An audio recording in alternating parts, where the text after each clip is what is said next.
All right, let's go to the ISIS women. We don't call them brides on this program. They're no innocents over there in Syria. We now know, after all the speculation and the missed phone calls and the denials, that Dr. Jamal Rify is in fact in Syria, and he's got in his hand 34 passports for these women and their children. He has now spoken, and these are his words about this repatriation effort. What is your response to the opposition's criticism and the broader Australian view, it seems, of this group?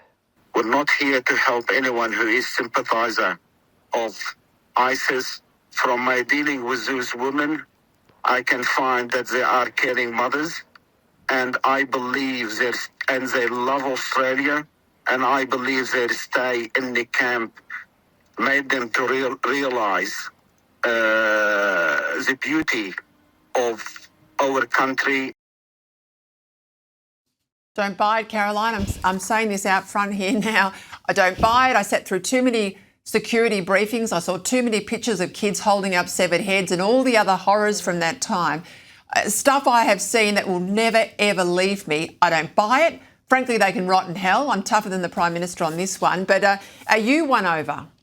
Certainly not. I don't buy it for a second either, Peter, and I don't think that makes us especially cynical. We've just seen the worst terror attack on our soil in which 15 people, Jewish people mainly, were slaughtered at a Hanukkah event, and the motivation was allegedly ISIS, the same ideology that these people willingly left their own country for to go and support husbands in fighting for it, for an Islamic caliphate in the Middle East, and to kill infidels.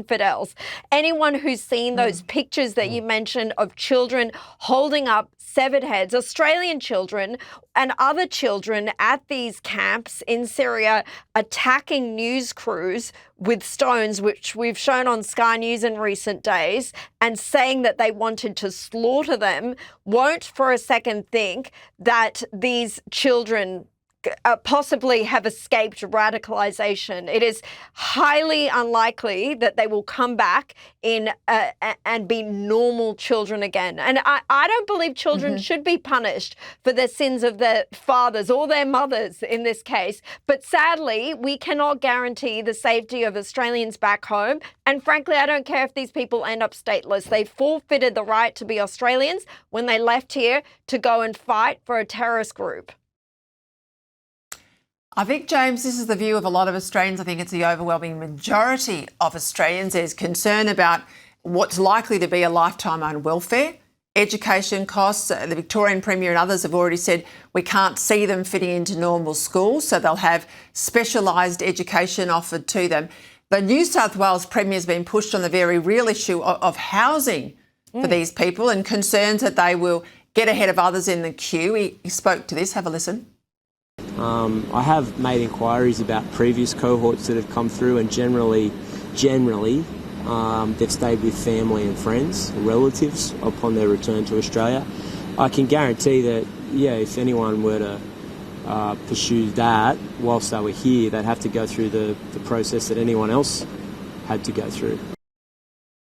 Do you buy this, James? No, sorry, Peter, I don't buy this because, first of all, I mean, the whole question of family and friends, which family, which friends, which financial support may they have had from other people who may have shared their ideology when they went over there? Or these would be the same sort of people that they'd be coming back to stay with. I don't buy it that Chris Minns would say, no, to the back of the queue, we've got a 10-year wait for public housing and you're just going to have to wait and, I don't know, couch surf or sleep on your car. That's simply not going to happen. And we know that's not going to happen. And I think Chris Minns, who is normally a sensible kind of fellow, he feels very, very caught in the middle of this here because he knows where the people of New South Wales stand on it, and it's very close to where you and Caro sit on this, not where Tony Burke sits.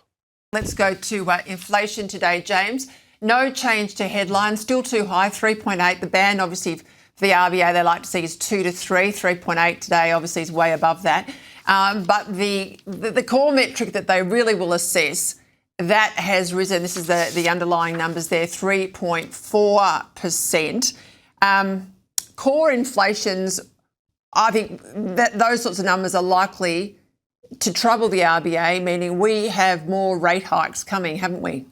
Well, yeah, we do. We don't have any indication that they are at all serious about doing anything to do anything about the problem which we have right now, which is that we have no productivity in this economy, and we have a government that keeps spending our money, churning it back to us so that we can keep spending it, presumably, to keep it looking like the economy is rolling, and then driving inflation. And the indicator, Peta, of how unserious they are is that Jim Chalmers, he put out a tweet, he put out a statement, he said, and we're really serious about the cost of living, and that's why we're going to be announcing more handouts to help people with the cost of living. And it's like, no, you've got this completely backwards.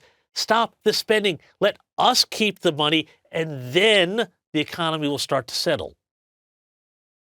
Yeah, the handouts were the problem with inflation to start off with last year. I'll leave it there. Thank you both.